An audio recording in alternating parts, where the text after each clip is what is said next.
This awesome anthem of teenage life has been one of my all-time favorite songs since I was a kid, since probably the time when I was looking forward to that Night Moves era to the time where it kind of like kicked the door open in high school and now looking back. And so it has every conceivable angle here. It's going to be the first of the Heartland Rocker series, focusing here on Bob Seger, of course, to kick it off. Born in Detroit, raised in Ann Arbor, Michigan. The song was written in '76 on the Night Moves album, and self-described by Bob Seger as a career maker of a song, of hit songs for the whole rest of the '70s into the '80s, then into soundtracks. Just incredible, an unbelievable success, and a touring maniac, from before his big breaks all the way until basically, into this millennium. So unbelievable, incredible talent. This one specifically for me brings me back to high school years, where we spent a lot of time hanging out at the Hidden Pond Diner. That was kind of like our rallying place. We would camp out for hours at a time. Just brings you back. It's so much drenched in nostalgia all the way through it. It's a time capsule. And the cool part about it too is at the diner that we hung out in, they had a jukebox at each booth, and so this was on there. And so this is one of those tunes where you pop in a quarter, you push back those plastic backlit buttons, and on this particular tune, the flip side was Her Strut by Bob Seger, which probably closer to the bottom of my list of all-time songs than the top, but Night Moves always has been very special. Give this one a fresh listen and kind of think about how there's so much detail in there that are of a time, that was telling the story of what it was like when Bob Seger was a teenager growing up, coming of age. But there's enough room in there for all of us. When you hear that '60s Chevy, you think of your first car, maybe. When you hear about, where past the cornfields where the woods get heavy, you think of wherever it is that you hung out.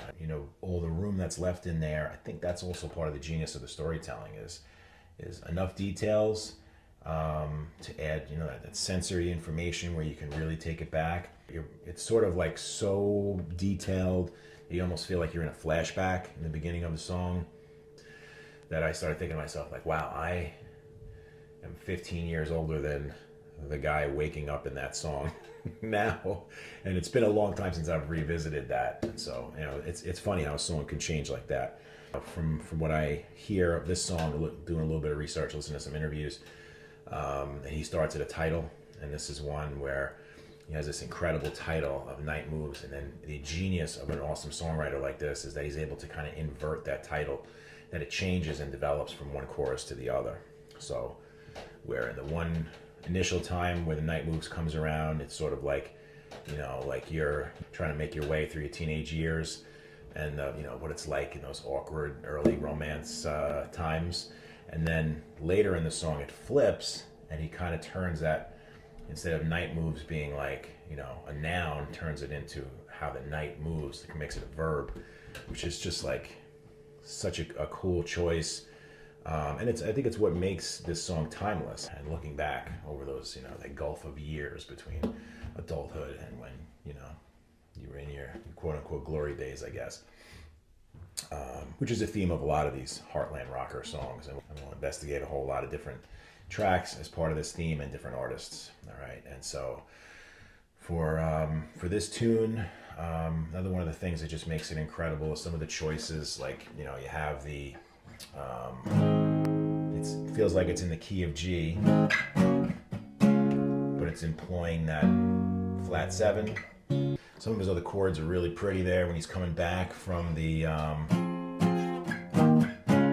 he lands on that C, which then converts to a C7. All right. It's just such an awesome little choice there. And that cadence where it drops back in.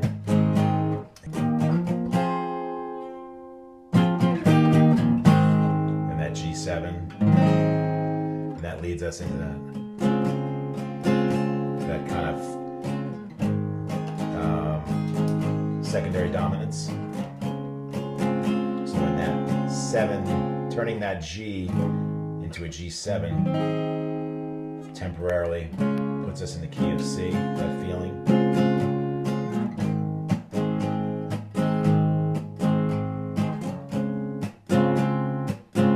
And then that F. And then that D.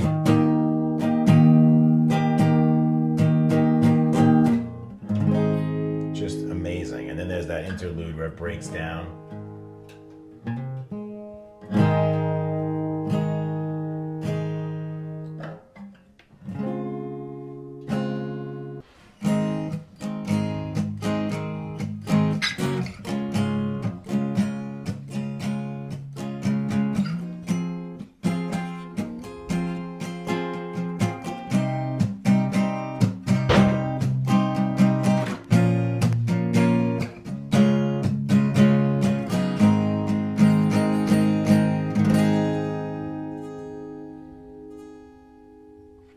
In totality of the song, once you've gone from start to finish, you have played a C, a D, an E, an F, a G, an A, and a B, all in the same song. And it's one of these songs that has that feeling of that whole three chords and the truth.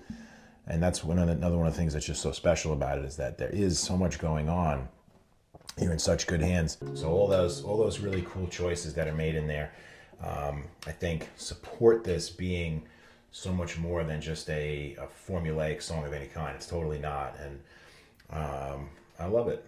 Hard to find somebody better, a more adept vocalist.